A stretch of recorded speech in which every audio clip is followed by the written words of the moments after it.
প্রিয় দর্শক, শুভ সন্ধ্যা।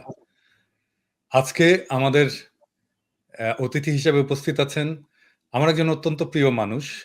আম এবং আজকের বিষয় হিসেবে আমরা নির্বাচন করেছি এমন একটা বিষয়, যে বিষয়টা নিয়ে এখনো বাংলাদেশে আলোচনা শুরু হয়নি। আগে আমাদের অতিথিকে পরিচয় করিয়ে দিই। ডক্টর এবাদুর রহমান আমার বন্ধু। আমরা উনাকে এবাদ বলে ডাকি। উনি একজন লেখক, একজন cultural theorist, film maker, curator. থাকেন এখন দেশে, কিন্তু কিছুদিন আগেও দেশে থাকতেন না। আরেকটা পরিচয় দিলে হয়তো আপনারা সকলেই খুব সহজে চিনে ফেলতে পারবেন। একটা বিখ্যাত সিনেমা হয়েছিল যা অনেক বিতর্ক তৈরি করেছিল সেই সময়। সিনেমাটার নাম মেহেরজান। এই মেহেরজান সিনেমার স্ক্রিপ্ট রাইটার ছিলেন আমাদের এবাদ। এবাদ গল্পও লেখেন, উপন্যাস লেখেন। আম তার মধ্যে দুটো উপন্যাসের নাম আমি বলতে পারি, 'দাস ক্যাপিটাল' এবং গুলমোহর রিপাবলিক। আম এবাদ, আপনার 'দাস ক্যাপিটাল' আমার কাছে আছে। যদিও একটু ছেঁড়া-ফাটা, কিন্তু আছে, প্যারিসেও আছে। সো আমি এবাদের লেখা সবসময় পড়ি এবং কত নিবিড়ভাবে পড়ি সেটার প্রমাণ হচ্ছে এই বইটা। এবাদ এর পাশাপাশি সিনিয়র রিসার্চার এবং artist, academy of fine arts, Vienna, এবং বাংলাদেশের চলচ্চিত্র এবং টেলিভিশন ইনস্টিটিউটের ফিল্ম প্রডিউসিং ডিপার্টমেন্টের চিফ ইনস্ট্রাক্টর। এবাদ, আপনাকে স্বাগতম। অনেক ধন্যবাদ পিনাকিদা, এবং মজলিসের সব মেহমানকে আমার সালাম। আজকে আমরা আলোচনা করব, আমাদের একটা বিপ্লব হয়ে গেল বা গণ অভ্যুত্থান হলো, একটা বড় ধরনের রাজনৈতিক পরিবর্তন হলো, এবং পরিবর্তনটা হলো একটা দীর্ঘ সংগ্রামের মধ্যে দিয়ে এবং অনেক রক্তের বিনিময়। আমরা প্রায়ই তো রক্ত দিই। আমরা 1971-এ রক্ত দিলাম। আমরা এমনকি 47-এর দেশভাগের সময়ও রক্ত দিলাম, সেটা যেভাবেই দিই। আমরা বারে বারে রক্ত দিই। আমরা তার আগেও রক্ত দিয়েছি। আমরা রক্ত দিয়েছি বর্গীর আক্রমণের সময়। আমরা রক্ত দিয়েছি আমাদের জমিদার বিরোধী লড়াইয়ের সময়। আমরা রক্ত দিতে কখনো দ্বিধা করিনি। কিন্তু রক্ত দেওয়ার পরে যে সমাজটা তৈরি হয় বা হচ্ছে, সেই সমাজটা অনেকাংশেই আমাদের আকাঙ্ক্ষা বা প্রত্যাশাকে পূরণ করে না। এর পাশাপাশি আমরা সেই যে রক্তগুলো দিয়ে এসছিলাম, সেই ইতিহাসের সাথে আমরা কানেক্ট করতে পারি না। তো এই যে রাজনৈতিক পরিবর্তনের পরে কেন একটা সাংস্কৃতিক পরিমণ্ডলেও একটা পরিবর্তন আনতে হয়, এই প্রশ্নটা আজকে আমাদের আলোচনার প্রথম বিষয়। আপনার কাছে প্রশ্ন যে কেন এই রাজনৈতিক লড়াইয়ের পরে আমাদের সাংস্কৃতিক অঙ্গনে কাজ করতে হবে? কেন এটা জরুরি? এই আলোচনার জেনারেল ফরম্যাট থাকে, যেহেতু আপনার আমার একটা ঘনিষ্ঠতা আছে, এবং আমরা যে কথাগুলো বলি আমাদের একে অপরের সাথে, আমরা জানি যে আমাদের পরিমণ্ডল এবং আমাদের অভিমুখী। আমি একটু অন্য ফরম্যাটে কথা বলবো। মানে আমাদের একটা ওই একতরফা আলোচনা না হয়ে হয়তো একটা আড্ডার মতো হবে। নিশ্চয়ই সেটা আরো আরো আরো আরো আকর্ষণীয় হবে আশা করি। আর দ্বিতীয়ত যেটা আপনি যে প্রশ্নটা করলেন, এটা অসম্ভব পার্টিজেন্ট প্রশ্ন। আমি প্রশ্নকে কতগুলো ভাগ করে ধরে ধরে আগাই, তাহলে এই উত্তরের কাছে পৌঁছাতে সিকোয়েন্সিয়ালি আমরা খুব সুন্দর করে পৌঁছাতে পারবো। প্রথমে আপনি বললেন আমরা রক্ত দেই। বাঙালি মুসলমান রক্ত দেয়। কেন আমরা রক্ত দেই? রক্ত দিলে কি হয় আসলে? এবং আমাদের কসমোলজির মধ্যে শাহাদাত বরণ করা, হ্যাঁ, সেটা হতে পারে আপনি 90 দেখছেন, আমি 90 দেখছি। এটা হতে পারে জেহাদের লাশ, এটা হতে পারে ডক্টর মিলনের লাশ, এটা হতে পারে আমাদের বাচ্চা আবু সাইদের লাশ। এই লাশের শহীদের একটা অসম্ভব গুরুত্বপূর্ণ একটা ভূমিকা আছে। হ্যাঁ, সেইটা কি, এটা একটু আমরা প্রথমে বুঝি। আমার একটু করতে হবে, আমি ক্ষমা চাই সবার কাছে। আমরা যারা হেগেল পড়ছি, হেগেলের স্লেভ মাস্টার যে ডায়ালেকটিক্স, আমরা জানি যে মর্দে মুজাহিদ যদি আমৃত্যু যুদ্ধ না করে, তার মধ্যে যদি অ্যাপিনিয়ন স্পিরিটের উত্থান না ঘটে, হ্যাঁ, তাহলে গাইস্ট যেটা বলছে, রূহ যেটা, হ্যাঁ, যে স্পিরিট যেটা বলছে হেগেল, সেটা জাগে না। তো এটা অর্ধসত্য যে আমাদের আমৃত্যু একটা যুদ্ধ করতে হবে, আমৃত্যু আমাদের একটা সংগ্রামে যেতে হবে। কিন্তু হেগেল যেটা পরিষ্কার করে দিয়েছে, উইথ আ পারপাস।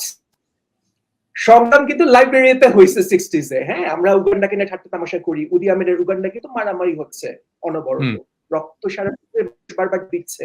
তো তার ফলে গাইস্টের জন্ম হচ্ছে, যার মানে বলে নবজাগরণ হচ্ছে সংস্কৃতি, নতুন রাষ্ট্র তৈরির যে নিয়ামকগুলো আসছে তা কিন্তু সবসময় না, এর জন্য একটা পারপাস থাকতে হবে। ঠিক আছে, এখন আমরা আসল আপনার প্রশ্নের জায়গাটা আসি, সেই পারপাসটা কি, এটা কে ঠিক করে দিবে? ঠিক আছে, আর বাঙালি 52-তে, আমরা যদি 52 থেকে ধরি কিংবা তার আগে আজাদি ধরি, ওরা বলে দেশভাগ, আমরা বলি আজাদি, আমরা যদি 48 থেকে ধরি, হ্যাঁ, চিরস্থায়ী বন্দোবস্তের বিলোপ এবং আমাদের নিজের দেশ পাওয়া, এই যে বারবার বাঙালি পার্টিকুলার একটা মোমেন্টে ট্রিগার্ড হয় এবং রাস্তায় নামে এবং রক্ত দেয় এবং সর্বাত্মক সংগ্রাম গড়ে তোলে, সেটা অভ্যুত্থান হতে পারে, বিপ্লব হতে পারে, সশস্ত্র সংগ্রাম হতে পারে, এটাও সশস্ত্র সংগ্রামী এক অর্থে। এইটা তখনই হয় যখন বাঙালির লোগোসটা আন্ডার ইরেজার যায় এবং বাঙালির এটা জটিল হয়ে গেল, আবার একটু যদি এটা এক্সপ্লেইন করেন লোগোস এই অংশটা। ওখানে আসছি যে আমাদের বাঙালি মুসলমানের কিছু আমরা দেখি এই সবচেয়ে বড় সাংস্কৃতিক ঢেউ কি আসছে। প্রথম একটা খুব বড় আলোচনা হচ্ছে যে আমাদের জাতীয় সঙ্গীত চেঞ্জ করতে হবে, হ্যাঁ, আমাদের আরো এই ধরনের কথা হচ্ছে। তো আমি দেখছি যে আমাদের বুজুর্গ মানুষ, যাদের আমরা অনেক ভালোবাসি, আমাদের 60s এর কমিউনিস্ট এবং অনেক, তারা এইটা বুঝতে পারছেন না যে এটা সাংস্কৃতিক গুরুত্বটা কি। এটা যে বাঙালি মুসলমানের কান্না, এটা যে একটা যে মানুষগুলো কখনো কোনো স্পেসে ভয়েস পায়নি, তারা যে বলতে চাচ্ছে এটা বুঝতে পারতেছেন না ওনারা। ওনারা কি বলতে চাচ্ছে? এখানে রবীন্দ্র বিরোধিতা, এই পাতলা আলাপ আমাদের বাদ দিতে হবে, এত সস্তা কথা এখানে হচ্ছে না। এখানে রবীন্দ্রনাথ কিসকে রিপ্রেজেন্ট করেন? রবীন্দ্রনাথ একজন মডার্নিস্ট, রবীন্দ্রনাথ একজন ব্রাহ্ম আন্দোলন, একটা মডার্নিস্ট আন্দোলন, যেটা বেঙ্গল রেনেসার পরিপ্রেক্ষিতে বের হয়ে আসে, অসম্ভব সাম্প্রদায়িক একটা পরিপ্রেক্ষিতে বের হয়ে আসে। এটা নিয়ে আমরা পরে আরো আলোচনা করবো, এটা আরো কি কি প্রবলেম আছে। আমাদের এই আন্দোলন এবং পৃথিবীতে এই মুহূর্তে আর যা যা মূল আন্দোলন হচ্ছে, এই প্রতিটা আন্দোলনই প্রায় মডার্নিজমের বিপক্ষে। আমরা যে নিউ লিবারালিজমকে দেখছি, নিউ লিবারালিজম যেটা আজকের পৃথিবীর বিশ্ব প্যারাডাইম হয়ে গেছে, এটা মডার্নিজমের একটা রূপ, হ্যাঁ, মডার্নিটির একটা রূপ। ঠিক আছে, আজকে আমাদের যে আন্দোলনগুলো হচ্ছে, এটা এই মডার্নিটি, এই নিউ লিবারালিস্ট ডেকাডেন্সের বিরুদ্ধে আন্দোলন। আজকে বাঙালি মুসলমান তার উৎসে ফিরতে চাচ্ছে। আমি এখানে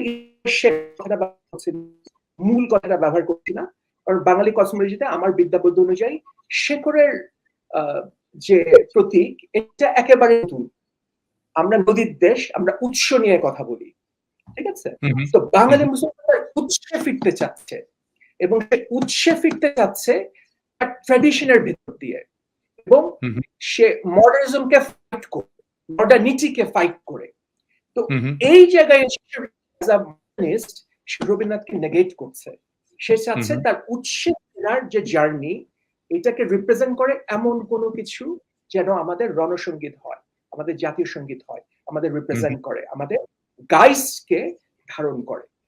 ঠিক আছে, তো এইটা হচ্ছে আমাদের সবার আগে বুঝতে হবে। এই আন্দোলনটা একটা ট্র্যাডিশনালিস্ট আন্দোলন, এই আন্দোলনটা একটা অ্যান্টি মডার্নিটি আন্দোলন। এই আন্দোলনটা এই মুহূর্তে যেই বিভিন্ন কথা, বিভিন্ন আলোচনা, বিভিন্ন ডিসকোর্স ধ্যান দিয়ে উঠছে, এই প্রত্যেকটা জিনিস হচ্ছে বাঙালি মুসলমানের উৎসে ফেরার কান্না, উৎসে ফেরার আর্তি। এখন এটা আমাদের অ্যাকনলেজ করতে হবে, এবং এই মুহূর্তে সবচেয়ে বড় ইন্টেলেকচুয়াল লেবার, যে কথাটা আপনি যে প্রশ্নটা করছেন এতক্ষণ আমরা আসলাম, সেটা হচ্ছে যে এই উৎসটা কি বাঙালি মুসলমান, হ্যাঁ, এবং এইটাকে ডিলিনেট করা, এটাকে আমি বলছি লোগোস।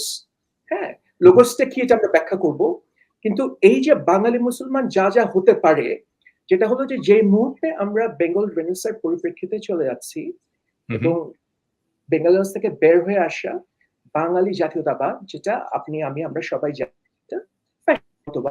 হ্যাঁ, আমরা সেটা ঢুকছি, আমরা আদারিং শুরু করে ফেলতেছি।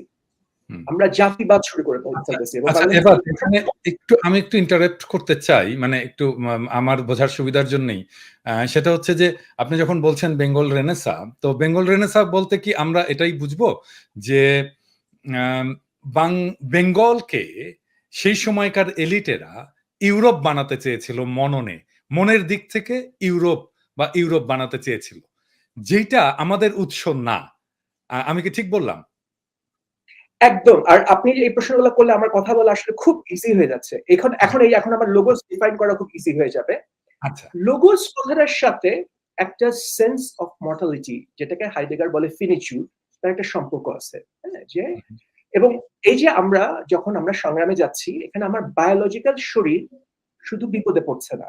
এখানে এই যে আমার লোগোস, যে আমাকে ইরেজ করে দিবে, আমার সত্তাকে নিশ্চিহ্ন করে দিবে, সেইটা বিপদে পড়ছে। আমি সেইটা রক্ষার জন্য আমি সংগ্রামে যাচ্ছি। সেটাকে প্রতিষ্ঠা করার জন্য, উদযাপন করার জন্য আমি সংগ্রামে যাচ্ছি। তো এটার জন্য আমাদের বাঙালিরাসের মেইন প্রবলেম যেটা হচ্ছে, আপনি যেটা বললেন, তারা সরাসরি বিখ্যাত গল্প আছে রাজার রায়কে, যখন যাচ্ছেন জাহাজে করে যাচ্ছেন, তো সামনে একটা জাহাজ আসতেছে, সে জাহাজে ফ্রেঞ্চ পতাকা উঠতেছিল। তো রামমোহন রায় উত্তেজিত হয়, ভিভ লো ফ্রান্স বলে এত উত্তেজিত লাফলাফি শুরু, সিঁড়ি দিয়ে পড়ে পা ভেঙে ফেলে নাই। হ্যাঁ, তো এটা একটা আমরা যদি প্রতীক হিসেবেও নেই, এবং সারা জীবন ওনার পা ভাঙা ছিল এবং ওনার ভুগতে হয়েছে। যাই হোক, এটা যদি আমরা প্রতীক হিসেবে নেই, যে ওনারা ইউরোপিয়ান রেনেসার এবং যে প্রধান লক্ষণগুলা, তারা যে বিশ্ব মানবতার কথা বলছে, স্বাধীনতার কথা বলছে, গণতন্ত্রের কথা বলছে, যেগুলো স্থাপন করবে এখানে এসে আমাদের পরিপ্রেক্ষিতে, এগুলা কিন্তু প্রত্যেকটা নেগেটিভ অ্যাবস্ট্রাকশন। এগুলাকে আপনি কখনো ডিটারমিনেট হিসেবে, আপনার যদি একটা রাষ্ট্রকে, একটা জনপদকে, একটা মানুষকে সংজ্ঞায়িত করতে হয়, লোগোসকে যদি আমাদের ধরতে হয়, হ্যাঁ, তাহলে আমার ডিটারমিনেটে যেতে হবে, আমার নির্দিষ্ট জিনিস কতগুলোতে যেতে হবে। যেরকম আমাদের একটা বাংলা ভাষা, আমাদের সংস্কৃত পাতিগুলো উপাদান, একদম নির্দিষ্ট জিনিস।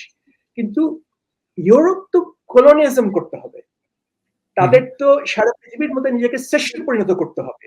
হ্যাঁ, সে কারণে তাকে কিছু অ্যাবস্ট্রাক্ট করতে হবে, যেটা সে ডিফাইন করবে, যেটাকে আর কেউ ডিফাইন করতে পারবে না, যেটা সবসময় একটা নেগেটিভ থাকবে। বাক স্বাধীনতা, বিশ্ব মানবতা, হ্যাঁ, এইটা বললে পর, তাহলে সে যদি বলে যে আমি শুধু হোয়াইট রেসের স্বার্থ দেখবো, তাহলে কলোনিয়ালিজম কে মানবে? তাহলে তো প্রতি মুহূর্তে সংগ্রাম হবে। তাকে বলবে না, আমি বিশ্বের স্বার্থ দেখবো, আমি সবার উন্নতি দেখবো।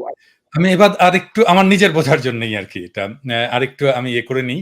প্রথমে আপনার প্রথম আলাপটা ফিরে যাই, যেটা আপনি শুরু করেছেন, আমার কাছে খুবই ইন্টারেস্টিং মনে হচ্ছে, যে শাহাদাত। আমরা জানি শাহাদাতের গুরুত্ব কি, হ্যাঁ, শহীদি মর্যাদা কি, সর্বোচ্চ মর্যাদা। ইসলামে তো সর্বোচ্চ মর্যাদা শহীদের। তাহলে শাহাদাত বরণ করাটাকে এত গুরুত্বপূর্ণ কেন বলা হয়েছে? তো আপনি যেটা বলছেন, আমি যদি ঠিক বুঝে থাকি, তাহলে হচ্ছে শাহাদাত বরণ করতে যখন যায় একজন বিপ্লবী, একজন যোদ্ধা, একজন মর্দে মুজাহিদ আমরা যদি বলি এটা ইসলামের ভাষায়, তাহলে সে যখন যাচ্ছে, সে তার শরীরকে, তার অস্তিত্বকে বিপদে ফেলে, কারণ সে মারা যেতে পারে, পঙ্গু হতে পারে, দৃষ্টিহীন হতে পারে। কিন্তু সে এই ঝুঁকিটা নেয় কেন? নেয় কারণ সে তার রূহ, আত্মা, তার স্পিরিটকে সে বাঁচাতে চায়, তার না, কালেকটিভ স্পিরিটকে সে বাঁচাতে চায়। সেই জন্যই শাহাদাত এত গুরুত্বপূর্ণ। আমি কি ঠিক বুঝেছি? একদম। এবং সে মহাজীবনের ডাক শুনে যাচ্ছে। আচ্ছা, আচ্ছা, আরেকটা জিনিস তাহলে আমি এখানে আসি। আরেকটা জিনিস আমাদের কথায় কিছু প্যারোকিয়াল লবস চলে আসে। হ্যাঁ, আমরা বলি আমার ভাই মারা গেছে, সেই জন্য আমি যাচ্ছি, এই করছি, সেই করছি। তাই ঠিক আছে, আমাদের ভাইকে মেরেছে।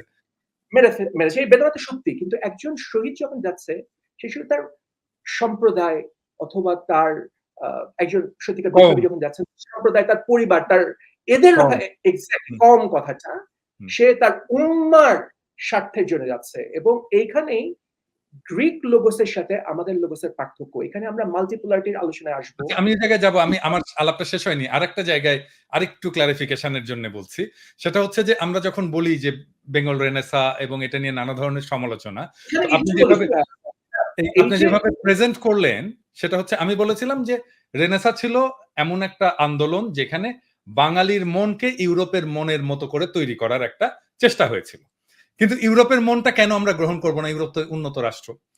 আপনি বলছেন যেটা সেটা হচ্ছে উন্নত রাষ্ট্র, তাদের জীবন উন্নত, তারা সমৃদ্ধ, হ্যাঁ, তাদের সংস্কৃতি উন্নত বলে মনে করি। আপনি যেটা বলছেন যে ইউরোপ যে আমার সাথে যখন ইন্টারেক্ট করতে আসে, যখন আমার এখানে আসে, তখন সে বলে, তখন তো সে বলতে পারে না যে আমি তো তোমাকে উপনিবেশ বানাইতে আসছি। সেটা বললে তো তার উপনিবেশ টিকবে না। তাহলে তাকে সে বলে কিছু আমি বলতে রক্ষা হয়। করতে আসছি, তোমাকে হ্যাঁ? উন্নত করতে আসছি, হ্যাঁ, আমি তাহলে তোমাকে তাকে রক্ষা করতে আসছি, তাহলে তাকে উন্নত বলতে করতে। হয় এমন কিছু কথা, যেই কথাটা দিয়ে সে তার এই উপনিবেশকে একটা হিউম্যান ফেস দিতে পারে, একটা মানবিক মুখশ্রী দিতে পারে। যেমন বলে বাকস্বাধীনতা, হ্যাঁ? মানবাধিকার, উন্নত শিক্ষা, উন্নত সংস্কৃতি, এই সমস্ত বলে। এবং সে তাকে নিজেকে একটা উন্নত জায়গায় স্থাপন করে। আমরা এই আন্দোলনের মধ্যে দিয়ে সেই ধারণাকে, সেই কনসেপ্টকে আমরা ফাইট করছি। তাই তো? আরেকটু বেশি, এটা একদম ঠিক আছে। আচ্ছা, আরেকটু বেশি। হ্যাঁ? এখানে একটু ওই যে বেশি। এজন্য ফিনিশিং এর কথাটা বলছিলাম। আপনি যখনই ওই ধারণায় যাবেন, আপনি দেখবেন এটা পৃথিবীর এখন বড়, বড় জায়গায় ইউরোপিয়ান যখন ক্যানসেল করে, হ্যাঁ? সবচেয়ে বড় woke যারা, সবচেয়ে বড় বিপ্লবী তারাই তো ক্যানসেল করে। হুম, ক্যানসেল করে এইটাই হচ্ছে আমাদের জিনিসটাই, এটাই আমাদের একটা ফ্যাসিবাদের একটা লক্ষণ যে ইউরোপ একদিকে আছে ইউরোপের এই নেগেটিভ অ্যাবস্ট্রাকশন গুলা, তার বিপরীতে কি আছে? তার হুম, বিপরীতে কিন্তু টোটাল নেগেশন এবং ইরেজার। আপনি যদি এইটাতে সাবস্ক্রাইব না করেন, তাহলে আপনি ইরেজড হয়ে গেলেন। আপনি যদি মুক্তিযুদ্ধের চেতনায় বিশ্বাস না করেন, আপনি রাজাকার হয়ে গেলেন। তখন আপনাকে হত্যা করা আমার জায়েজ। আপনি যদি হ্যাঁ? সন্ত্রাসের বিরুদ্ধে অনন্ত যুদ্ধে আমার মিত্র না হন, তাহলে আপনি না হন, তাহলে আপনি সন্ত্রাসী। হ্যাঁ, আপনি হ্যাঁ? সন্ত্রাসী। আর আমি সন্ত্রাস করলে এইটা হচ্ছে আমি গণতন্ত্রের জন্য করছি। আপনি যদি স্বাধীনতা যুদ্ধ করেন, আপনি সন্ত্রাসী একজন হয়ে গেলেন, জঙ্গি হয়ে গেলেন। তাই না? তো একদিকে হচ্ছে ওদের এই মতবাদগুলো, হ্যাঁ, ওর নেগেটিভ অ্যাবস্ট্রাকশন গুলো যেটা ওরা ডিফাইন করে। এখানে আমাদের কোনো, হ্যাঁ, এই সিগনিফায়ার আমরা কিছু এড করতে পারছি না। আর অন্যদিকে এটার বিপরীতে টোটাল নেগেশন।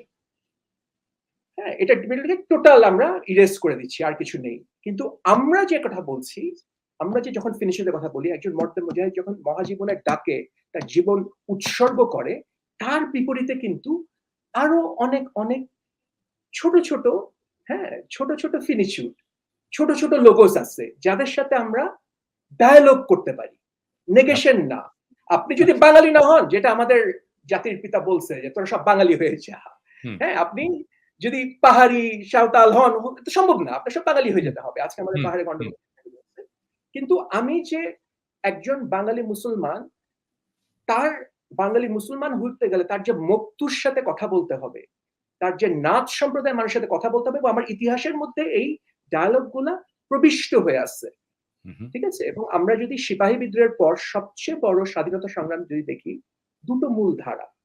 একটা হচ্ছে আমাদের পূর্ব ভারতে বৈষ্ণব প্রভাবিত শাক্ত ধারা, আরেকটা হচ্ছে পশ্চিম ভারতে যেটা আমাদের রামকৃষ্ণ পরমহংস দেবের দ্বারা উদযাপিত হয়ে বিবেকানন্দের মাধ্যমে মধ্যবিত্তের মধ্যে ঢুকলো এবং যেখান থেকে আপনি খুব ভালো মতো এই ইতিহাসটা জানেন।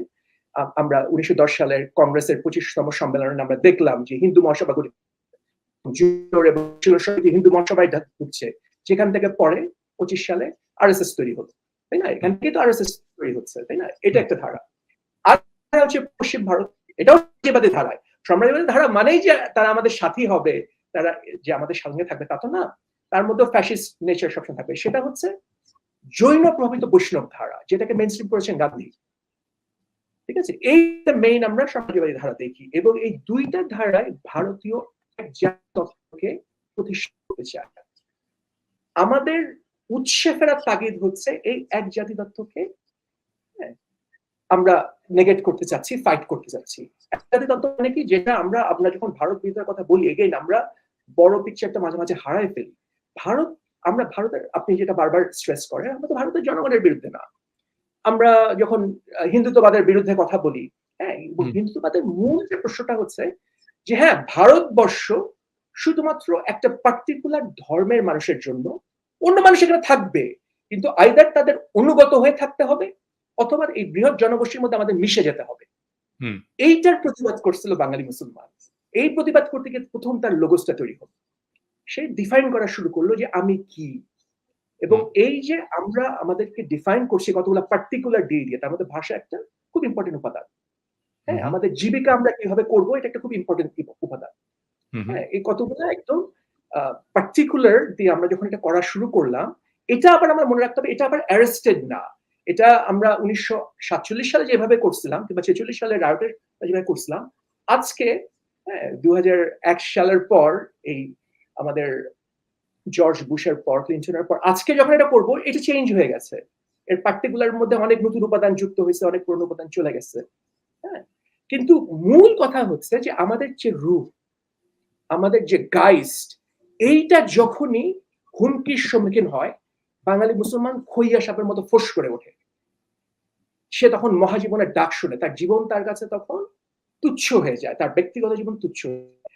আমাদের মধ্যে সময় ইউরোপিয়ান এনলাইটেনমেন্ট একটা বড় ক্রিটি, ওদের লোগোস, গ্রিক লোগোস সবসময় ব্যক্তিকে নিয়ে কাজ করে, আমাদের লোগোস কাজ করে উম্মাকে নিয়ে। আমরা এখানে বলছিলাম না যে উৎসে ফিরতে চায়, এবং আজকে একজন ইন্টেলেকচুয়ালের মেইন দায়িত্ব, আমরা যখন সংস্কৃতি তৈরি করব, আমাদের ট্র্যাডিশন রেখে তো আমার সংস্কৃতি তৈরি করতে হবে, মেইন দায়িত্ব হচ্ছে এই উৎসকে ডেলিনেট করা। এই উৎস কি? বাঙালি মুসলমানের কালচার, রাজনীতি, স্পিরিটের উৎসটা কি? এটা কি ইসলাম? এটা কোন ইসলাম? এটা কি বেঙ্গল বলকান কমপ্লেক্সের নদী পাড়ের মধুর ইসলাম, না মরুভূমির উষর ইসলাম? এখানে তালা আসাদের কথা আসতে পারে, হ্যাঁ, উনি যখন অর্থোডক্স ইসলামের কথা বলছে, বিভিন্ন এক্সপ্রেশন কথা বলছে, সেটা তো অন্য আলোচনা, বড় আলোচনা। কিন্তু মূল কথা হচ্ছে যে আমরা যদি এই মুহূর্তে ওয়ার্ল্ডের, এক হচ্ছে মডার্নিটি এবং ওয়ার্ল্ডের প্যারাডাইম হিসেবে যে নিউ লিবারালিজম আছে, এটার বিরুদ্ধে আমার এই হিন্টারল্যান্ডের সাধারণ মানুষের বুক ছিঁড়ে যে আকাঙ্ক্ষাগুলো জাগছে, সেগুলোকে যদি চিনতে না পারি, তাহলে আমি কিসের ইন্টেলেকচুয়াল, আর কিসের কি করবো, আমি কি সংস্কৃতি তৈরি করবো, আর তারাই বা কেন আসবে? হ্যাঁ, একটা সাধারণ মানুষ, সে, আমি একটা, আমরা মিউজিয়ামের দেয়ালটাকে আমরা হোয়াইট কিউব বলি, আমি সেখানে একটা হোয়াইট কিউবের মধ্যে একটা রেমব্রান্ড ঢুকালাম। আমার একটা ছেলে, ঢাকা ইউনিভার্সিটির পর একটা ছেলে যে গ্রাম থেকে আসে, মফস্বল থেকে আসছে, তার জীবনের কোন লড়াইকে, তার অর্থ তৈরি কোন সাধনাকে ওই রেমব্রান্ডটা রিপ্রেজেন্ট করে অথবা রিএনফোর্স করে, ও কেন যাবে দেখতে? এক্স্যাক্টলি। হ্যাঁ, 500 বছরের চার্চ এবং স্টেটের যুদ্ধের ফলে একটা পার্টিকুলার ইতিহাসের ফলরূপে বেরোয়েছে, এবং এর একটা বড় পার্ট কলোনিয়ালিজম, আমরা যেটা বললাম যে সে নেগেট করে। এখন ব্যাপার হচ্ছে, আমরা যে আলোচনাটা করছি, এটাও আমরা এই আলোচনাটাও আমরা ইউরোপিয়ান এনলাইটেনমেন্টের দার্শনিক পাঠানোর উপর করছি, তাই না? এই ইউরোপের এনলাইটেনমেন্ট দার্শনিক পাঠাতনে তৈরি করে দেওয়া ভাষা, কারণ সে নিজের মধ্যে এটা তৈরি করে ফেলে। এই সমালোচনা কি আমরা তাহলে করব না? এবং এই সমালোচনা করে যে নতুন রাষ্ট্র চিন্তা আমরা করতে পারি, যে নতুন জীবন চিন্তা এবং সংস্কৃতি চিন্তা করতে পারি, সেটা তো আসলে ইউরোপকেও, ইউরোপের একটা কুলসেকের মধ্যে আছে, একটা কাগলিতে আছে, ইউরোপকেও আসলে বের হতে সাহায্য করবে। এবং সবচেয়ে বড় কথা, বাঙালি মুসলমানের কিছু অসাধারণ ইউরোপের চিন্তাকে ইউরোপের মননে কন্ট্রিবিউট করতে পারবে, এবং সে কন্ট্রিবিউট করে আসছে, কন্ট্রিবিউট চিরকালই করে আসছে, সেই ইতিহাস আমরা ইরেজ করছি, কিন্তু এখন আবার নতুন করে কন্ট্রিবিউট করতে পারবে। হ্যাঁ, ইউরোপের ভালো খারাপ দুটাতেই আমরা কন্ট্রিবিউট করে আসছি। পৃথিবী তো আর কখনো কিছু আলাদা না, এই বর্ডার গুলো তো আসলে মানুষের বানানো, ইন্টেলেকচুয়াল বিনিময় তো চিরকালই হয়ে আসছে, আর ইস্ট ছাড়া ওয়েস্ট কিছুই না। তো একইভাবে আমরা যে ইসলামিক উম্মা, সেখানেও নেতৃত্ব দেওয়ার একটা সম্ভাবনা তৈরি হবে যদি বাঙালি মুসলমান তার উৎসে ফেরার এই সাধনায় সফল হয়। এটা আমাদের বুঝতে হবে। এবং একটু আমি আগে গিয়ে বলি, আপনি আমাকে প্রশ্ন এখনো করেননি, যে ইনস্টিটিউশন গুলো সাথে নিয়ে আমাদের এই সংস্কৃতি তৈরি করতে হবে, তার মধ্যে একটা খুব ইম্পর্টেন্ট ইনস্টিটিউশন হচ্ছে ইসলামিক ফাউন্ডেশন। আমরা যেখানে কন্ট্রিবিউট যে করতে পারি, এটা ভুললে আমাদের হবে না।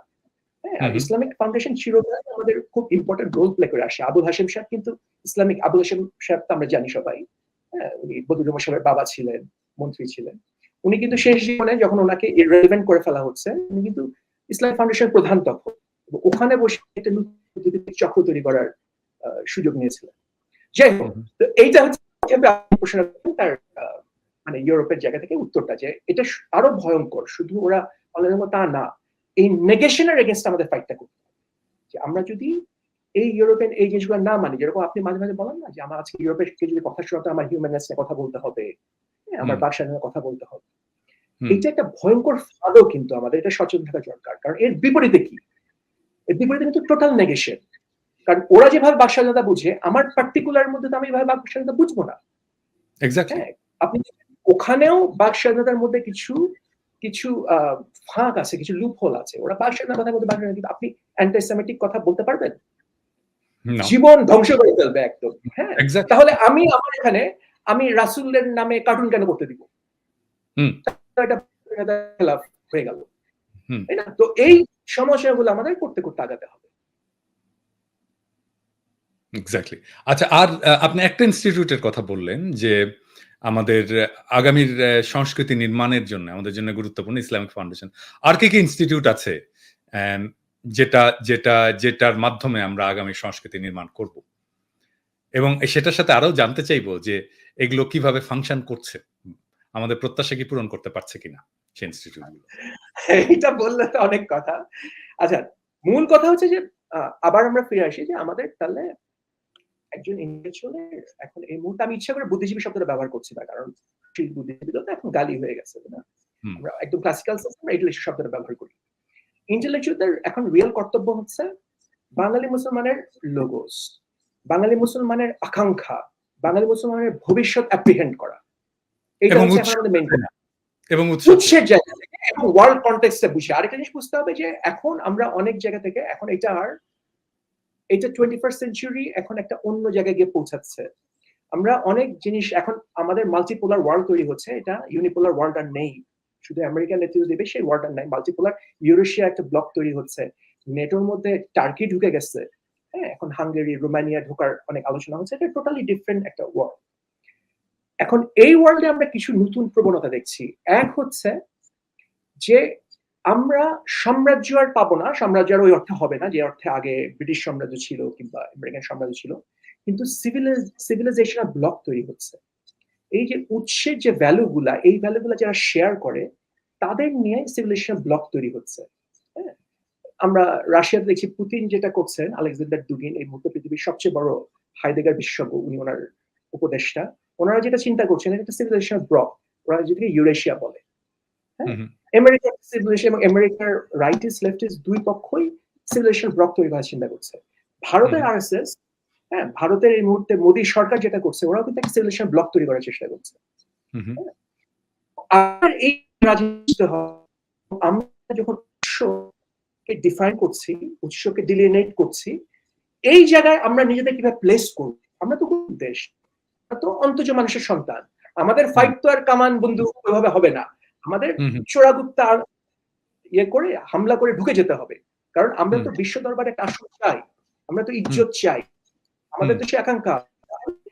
এই যে নতুন ব্যবস্থা তৈরি হচ্ছে একটা শাফলিং এর মধ্যে আমরা যাচ্ছি, এখানে কোন নিজেকে আমরা এই উৎস তৈরি করে কোন কমিশন নিজেকে সংযুক্ত করতে পারি, সেখানে আমরা কি কন্ট্রিবিউট করতে পারি, কোন ল্যাঙ্গুয়েজে করতে পারি, এটাকে আমরা সিনেমার ল্যাঙ্গুয়েজে করবো না ফাইন আর্টসের ল্যাঙ্গুয়েজে করবো না সাহিত্যের ল্যাঙ্গুয়েজে করবো, সেটা কিভাবে আমরা হাজির করবো, প্যাকেজিংটা কি হবে, এইটা খুব জরুরি। যে আমরা কাজ করছি লোকালি, চিন্তা করছি গ্লোবাল কনটেক্সটে, কারণ এখন তো গ্লোবাল লোকাল আমাদের পরস্পর আমরা বিনিময় করতে করতে আগাচ্ছি, তাই না? তো ওই আলোচনাগুলো করা, এবং ওইখানে যেটা হলো যে যেহেতু আমাদের ধন সম্পদ নাই, আমরা অনেক আলোড়ন করে অনেক উদযাপন করে বড় সেমিনার করতে পারবো না, কিছু করতে পারবো না, ফলে আমাদের জোর দিতে হবে আমাদের ফিলোসফিক্যাল এবং হিস্টোরিক্যাল সেন্সের উপর, এবং এটাকে আমরা কিভাবে প্রয়োগ করছি এই কনভারসেশন গুলোতে নিজেকে সংযুক্ত করার জন্য, ইন্টিগ্রেট করার জন্য, ওই জায়গায় আমাদের ইন্টেলেকচুয়াল মেরিটটা দেখাতে হবে। এই জন্য মেইন প্রবলেম, ফ্যাসিজমের যে প্রবলেম যেটা হয়, এটা তো মেরিটোক্রেসি নষ্ট করে দেয়, আসল লোকগুলো তো উপরে উঠতে পারে না। তো ওই মানুষগুলাকে আমাদের প্রতিষ্ঠানগুলোতে টেনে টেনে তুলতে হবে। আর আরো এগুলা আমি একটু অ্যাবস্ট্রাক্ট কথা বলে ফেলতেছি, এরি ফেরি কথা বলে ফেলতেছি, আমি আরো কনক্রিট ভাবে উদাহরণ দিয়ে বলবো।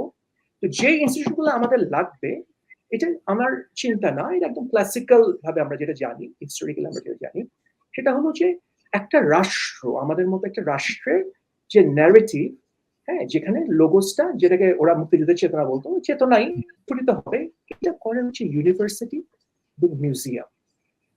ঠিক আছে? আর কিছু যেরকম ফ্রান্স মতো, ওদের ভাষা খুব ইম্পর্টেন্ট, ওরা ফ্রেঞ্চ একাডেমি তৈরি করছে, কারণ আমরাও তো একটা সংগ্রামের মাধ্যমে বাংলা একাডেমি তৈরি করছি। বাংলা একাডেমির মধ্যে সংযুক্ত হয়, কারণ বাংলায় গবেষণা করার জন্য ওদের কাজ তো আর ডিকশনারি ছাপা আর মেলায় বই বেচে ব্যবসা করা না, ওদের মেইন কাজ তো গবেষণা করা, তাই না, নতুন জ্ঞান উৎপন্ন করা। তো বাংলা একাডেমি শামিল হবে। আচ্ছা, আর এই যে ন্যারেটিভ হবে, এটাকে পারপেচুয়েট করবে আমাদের ফিল্ম, আমাদের এফডিসি, এটাকে পাবলিশ করবে আমাদের চারুকলা অনুষদ, এটাকে পাবলিশ করবে আমাদের শিল্পকলা একাডেমি বিভিন্ন। কিন্তু সত্যিকার নতুন জ্ঞানের উচ্চারণটা হবে গবেষণার মাধ্যমে আমাদের ইউনিভার্সিটি থেকে, বাংলা একাডেমি থেকে, এবং আমাদের জাদুঘর। জাদুঘর মধ্যে একটা মেইন ইয়ের জায়গা, নতুন জ্ঞান তৈরির জায়গা, ঠিক আছে? এইটা আমাদের করতে হবে। এখন ধরেন আমি কনক্রিট ভাবে এখন বলি, এখন আমাদের তো স্ট্র্যাটেজিক্যালি এগোতে হবে। এখন ধরেন বাংলা একাডেমি, তার এখন যদি আমি বলি, হ্যাঁ, এমন হতাম যে আমাদের একজন মানুষ, খুব জ্ঞানী মানুষ, বাংলা একাডেমির প্রধান, হ্যাঁ, আমাদের আজম আমার খুব স্নেহের পাত্র। আজম ধরেন আমাদের একটা সেমিনার হচ্ছে, সেখানে আমরা বাংলা একাডেমির এজেন্ডা ঠিক করব। আমি যদি হতাম, আমার প্রস্তাব হতো বাংলা একাডেমির এখন প্রথম কাজ হচ্ছে বাংলা ভাষাকে ধ্রুপদী ভাষার মর্যাদা দেওয়া। এটা একটা ভয়ঙ্কর ব্যাপার এবং এটা খুব স্ট্র্যাটেজিক ব্যাপার। বাংলা ভাষা কিন্তু ধ্রুপদী ভাষা হিসেবে বিবেচিত না পৃথিবীতে। পূর্ব ভারতে উড়িয়া ভাষা হয়ে গেছে ধ্রুপদী ভাষা, তারা এই মর্যাদা আদায় করে নিচ্ছে, আদায় করে নিয়ে গেছে। কি হয়েছে এখন, এটার ফলে কি হলো, আপনি দেখবেন জয়দেব হচ্ছে একজন উড়িষ্যার মানুষ। জয়দেব যে সেন রাজার দরবারে একজন প্রধান কবি ছিলেন, এটা ইরেজড হয়ে গেছে। গীত গোবিন্দ যে আমাদের বৈষ্ণব সাহিত্যের এবং আমাদের কালচারের একটা মাইলস্টোন, এটা ইরেজড হয়ে গেছে। এটা হয়ে গেছে এখন উড়িষ্যার সম্পদ। 2 নাম্বার, চর্যাপদের আমাদের সম্পদ। আপনি যদি যান, যেহেতু উড়িয়া ক্লাসিক্যাল, চর্যাপদের কাছে উড়িয়া সাহিত্যের অংশ, এবং এইটা একটা জিনিস, এটা হতেই থাকবে। হ্যাঁ, তো এখন যদি আমরা বাংলা ভাষাকে ক্লাসিক্যাল ভাষা মর্যাদা, আমাদের যা যা গবেষণা করতে হবে, যা যা করতে হবে, এইটা যে মুহূর্তে করি অ্যানথ্রোপোলজিক্যালি। আরেকটা ব্যাপার হচ্ছে হিস্ট্রি, আগে প্রি হিস্ট্রি, আমাদের মিডল এজের হিস্ট্রি খুবই প্রবলেমেটিক, উল্টা পাল্টা হয়ে নাই। তো মিডল এজ এবং প্রি হিস্ট্রি যেটা, সেইগুলাতে আমাদের যে একদম চন্দ্রকেতু গড় থেকে গঙ্গা রিদির, হ্যাঁ, যে সমস্ত ইতিহাস, এগুলোর উপর আমরা আবার দখল নিতে পারবো এবং আরএসএস এর সবচেয়ে বড়, হিন্দুত্ববাদের সবচেয়ে বড় অস্ত্রটা ধ্বংস হয়ে যাবে। কেন, কিভাবে ধ্বংস হবে? কারণ ওরা এটাকে ব্যবহার করে প্রমাণ করছে যে বাঙালি মুসলমান তারা হচ্ছে বহিরাগত, এবং এই এলাকার মানুষ, হ্যাঁ, পুরা ন্যারেটিভ তৈরি করছে যে বাঙালি ভাষা ছাড়া আমরা আর এই কালচারের সাথে কিছুই কোনোভাবেই সম্পৃক্ত না। আর বাংলা বললে যদি বাঙালি হয়, ইংরেজি বললে তো ইংরেজি হয়, তো আমরা তো ইংরেজি বলি, আমরা তো ইংরেজি হয়ে গেছি। বলে বাঙালি বলা, ওরা বাঙালি, বাঙালি বলে দেখে ওরা বাঙালি, এমন কোনো কথা নাই। হ্যাঁ, বলে তারা যে আমাদের একটা আদারাইজেশন করছে এবং আমাদের বিরুদ্ধে বিভিন্ন সহিংসতা পটভূমি তৈরি হচ্ছে, এটা পুরো বিকল হয়ে যাবে। হ্যাঁ, এটা তো আমি বলছি পলিটিক্যাল স্ট্র্যাটেজির কথা, কিন্তু আপনি যদি শুধু জ্ঞানতত্ত্বের কথা বলেন, এটা তো আমাদের রাইট। জিনিসগুলো চর্চা করতে আমাদের উৎসে ফেরাটা আমাদের অস্তিত্বের জন্যও জরুরি, এবং আমাকে উৎস থেকে বিচ্ছিন্ন করে দেওয়াটাও একটা রাজনীতি, এবং আমাকে উৎস থেকে যদি বিচ্ছিন্ন করে দিতে পারে, তাহলে হিন্দুত্ববাদীরা জিতে যাবে। আরেকটা এইভাবে আমি বলি, আমরা ধরেন, আমরা একটু প্র্যাকটিক্যাল ভাবে যদি বলি, হ্যাঁ, ধরেন আমাদের কলকাতার মানুষরা, পশ্চিমবঙ্গের ছোট বাচ্চারা, ওদের কথা ধরি না, আমাদের গালাগালি করে না, ওরা কাংলু মাংলু বলে, এগুলো আমার না গায়ে লাগে না। কেন গায়ে লাগে না জানেন পিনাকিদা? কারণ হচ্ছে কি, এইসব কথার তো কোনো মেটেরিয়াল সাবস্টেন্স নাই এবং সিভিলাইজেশন সাবস্টেন্স নাই। হ্যাঁ, তো হাজার কথা, আমরা তো একটা রাষ্ট্র করে ফেলছি, হ্যাঁ, আমাদের মেটেরিয়াল সাবস্টেন্স তৈরি হয়ে গেছে। হ্যাঁ, আমি জীবানন্দ দাশ 1952 সালে দেশপত্রিকা একটা লেখা ছাপছিল এবং সেই লেখায় উনি পরিষ্কার বলছে যে পশ্চিমবঙ্গে বাংলা ভাষা মরে যাবে। পশ্চিমবাংলায় কেন এবং পূর্ব বাংলায় বাংলা ভাষা সজীব হয়ে উঠবে। কেন মারা যাবে? কারণ বাংলা ভাষার যেরকম প্রবাহ, এই প্রবাহে বিভিন্ন পেশার মানুষের নতুন শব্দ এবং নতুন জ্ঞান এবং নতুন প্রাণ আসতে হবে। তো আমাদের পুরা বাংলাদেশের মেইন উৎপাদনের জায়গা তো হচ্ছে পূর্ব বাংলা। চাষবাস হচ্ছে এখানে, বিভিন্ন রকম বাণিজ্য হচ্ছে, ফলে নতুন পুঁজি আসছে, তার সাথে নতুন প্রাণ এবং জ্ঞান এসে ভাষাকে পুষ্ট করছে। ভাষা তো শব্দ না, শব্দের পিছনে ধারণাগুলো যদি নতুন ধারণা না হয়, তাহলে তো ভাষা পুষ্ট থাকবে না। আর পশ্চিমবঙ্গে কোনো ভারী শিল্প নাই, পশ্চিমবঙ্গে রিয়েল এস্টেট অন্য মানুষের দ্বারা দখল হয়ে যাচ্ছে, হ্যাঁ, সিন্ধি এবং মারোয়ারিরা কিনে নিচ্ছে। তো সেইভাবে তাহলে পশ্চিমবাংলা যখন বলে যে আমরা হচ্ছি রবীন্দ্রনাথের অধিকারী, আমরা হচ্ছি বাংলা ভাষার ভ্যানগার্ড, এটা তো কোনো মেটেরিয়াল সাবস্টেন্স, এটা একটা ফাঁকা বুলি হয়ে গেল। ফলে আমাদের ওই গালাগালি, ঝগড়াঝাটি, ওগুলা বাদ দিয়ে আমাদের মেটেরিয়াল সাবস্টেন্স কনসেন্ট্রেট করতে হবে। বাংলা একাডেমি কোন মেটেরিয়াল সাবস্টেন্স এই মুহূর্তে কনসেপ্ট করলে আমরা রাজনৈতিক সাংস্কৃতিক ভাবে সবচেয়ে লাভ হই, আমাদের ওইটা এজেন্ডাটা ঠিক করে কাজ করতে হবে। এবং সিভিলাইজেশনাল সাবস্টেন্স, এই মেটেরিয়াল সাবস্টেন্স আমাদের কোন সিভিলাইজেশন, কোন উৎসব নির্ভর সংস্কৃতি তৈরি করতে সাহায্য করে। এগুলো একদম কনক্রিট ভাবে, এগুলা ওই রাগ মান অভিমান এইসবের ব্যাপার না। হ্যাঁ, এবং যেটা বলে কালচার পলিটিক্স বা আইডেন্টি পলিটিক্স, এগুলো খুব হালকা জিনিস। আইডেন্টি পলিটিক্স আলটিমেটলি কালচার, এবং কালচার পলিটিক্স কালচার, এটা রিয়েল পলিটিক্স না, রিয়েল পলিটিক এটা না, এবং পলিসির সাথে এটা সরাসরি সংযুক্ত না। আমাদের মেটেরিয়াল সাবস্টেন্স বেসড সংস্কৃতি চিন্তা করতে হবে, যেটা আমাদের উৎসের সাথে সম্পৃক্ত।